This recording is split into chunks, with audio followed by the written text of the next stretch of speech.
ఉత్తరాంధ్ర వాసుల చిరకాల కోరిక నెరవేరింది. విశాఖ కేంద్రంగా సౌత్ కోస్ట్ రైల్వే జోన్ ఏర్పాటు చేస్తూ కేంద్రం గెజిట్ నోటిఫికేషన్ జారీ చేసింది.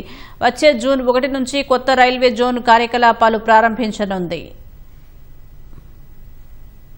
జూన్ 1 నుంచి దక్షిణ కోస్తా రైల్వే జోన్ అధికారికంగా కార్యకలాపాలు ప్రారంభించనుంది. ఈ మేరకు విశాఖ కేంద్రంగా సౌత్ కోస్ట్ రైల్వే జోన్ ఏర్పాటు చేస్తున్నట్లు కేంద్రం గెజిట్ విడుదల చేసింది. దక్షిణ మధ్య రైల్వే, తూర్పు కోస్తా రైల్వే నుంచి కొన్ని ప్రాంతాలను కలిపి దక్షిణ కోస్తా రైల్వే జోన్ ఏర్పాటు చేస్తున్నట్లు కేంద్రం గెజిట్ లో పేర్కొంది. కొత్త రైల్వే జోన్ లో వాల్తేరు డివిజన్ ను విభజించి విశాఖ, రాయగడ డివిజన్లను చేర్చింది. గుంతకల్లు, గుంటూరు, విజయవాడ డివిజన్లను విశాఖ జోన్ పరిధిలోకి తీసుకొచ్చింది.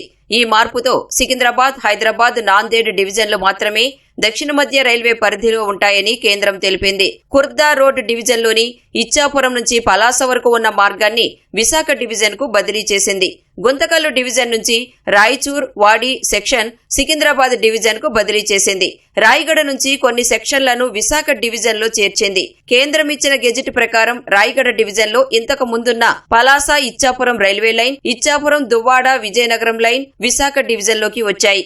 నౌపడ, పర్లాకిమిడి, బొబ్బిలి, సాలూరు లైన్లు, సింహాచలం, వడ్లపూడి, విశాఖ, జగ్గయ్యపాలెం రైల్వే లైన్లను విశాఖ డివిజన్ లో కలిపారు. కోరాపుట్, కిరండోల్ లైన్ ను విశాఖ, రాయగడ డివిజన్లకు సంయుక్తంగా కేటాయించింది.